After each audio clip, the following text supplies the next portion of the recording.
માણસને અહીં તકલીફ છે. મને બધું મળો તને કાંઈ ન મળો, મને જ બધું મળો તને કાંઈ ન મળો. ભક્તો જીવન કેવું જીવવું? સંઘર્ષ ક્યાં સર્જાય તમને ખબર છે?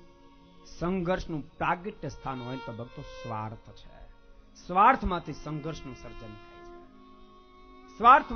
સ્વાર્થમાંથી જો માણસ બહાર નીકળી જાય, સંઘર્ષ વિરામ પામી જાય.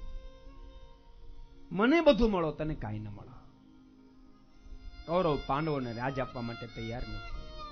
સ્વયં ભગવાન દૂત બની ગયા. ભક્તો આ ધરતી પર મહાપુરુષો પરમેશ્વર આવે છે એ કોઈ પણ રીતે સંઘર્ષ ન થાય એની માટે બહુ મહેનત કરે છે. આપણે તેટલું જાણીએ છીએ કે મહાભારતના યુદ્ધમાં પાંડવોનો વિજય થયો, પણ વિજય મનાવવા ત્યારે જયારે થયો ત્યારે કેટલા બચ્યા છે ખબર છે તમને? મહાભારત વાંચ્યું કેટલાય વાંચ્યું છે? આંગળી કરો તો કરવું છે આંગળી જોઈ લો. કોણ ટાઈમ છે? પેપર ક્યાં નવરા રહેવા દે? મહાભારત વાંચી અને પેપરમાં ટાઈમ ટીવી હક નથી લેવા દેતો.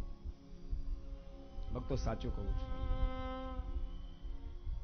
સત્શાસ્ત્રો વાંચવાનો અભ્યાસ રાખશો. સત્શાસ્ત્રો કા સંતનો સંગ કા તો સત્સંગ, ભક્તો એ જીવાત્માને સાચો રાહ બતાવી શકે. બહુ અદભુત ગાથા લખાણી. ભગવાન કે મહાપુરુષ સંઘર્ષ સર્જવા ક્યારે માગતા જ નથી. મહાભારતનો ભયંકર સંઘર્ષ સર્જાયો. ભક્તો સંઘર્ષને અંતે પાંડવોનો વિજય થયો એટલું આપણે જાણીએ છીએ. પાંડવોનો વિજય જયારે થયો ને ત્યારે ભક્તો કૌરવ પક્ષમાં ફક્ત 3 બચ્યા હતા: કૃપાચાર્ય, કૃતવર્મા, અશ્વત્થામા.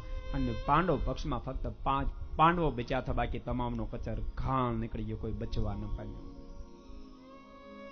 માટે મહાપુરુષો પરમેશ્વર ક્યારેક સંઘર્ષ કરવા માંગતા નથી, પણ ક્યારેક સમય અને સંજોગ સંઘર્ષનું કારણ બની જાય.